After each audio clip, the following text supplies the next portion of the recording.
Welcome to Blizzard Fire. We hope this video helps fire up your solution.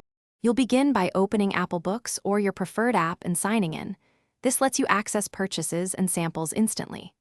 Once done, find a free sample or open a purchase title and tap to download. Downloading on Wi-Fi saves data. Make sure to adjust brightness and enable night shift or dark mode now so pages don't strain your eyes. This first step reduces interruptions and prepares you to jump straight into reading. Next, customize how text appears so you read longer and retain more. Tap the text settings, to change font, size, and line spacing. Larger text and increased spacing improve comprehension. Use highlights and notes to mark key ideas and add bookmarks for quick return. Once configured, decide between continuous scroll or page turns for your pace, and enable Auto Night mode if you read across day and night.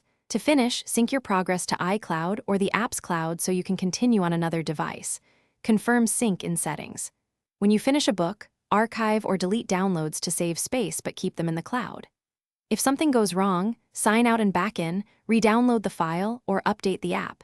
These steps often fix missing books or stalled downloads. If performance still lags, clear cache or restart the phone and retry. Thanks for watching. If you found this helpful, don't forget to like and subscribe.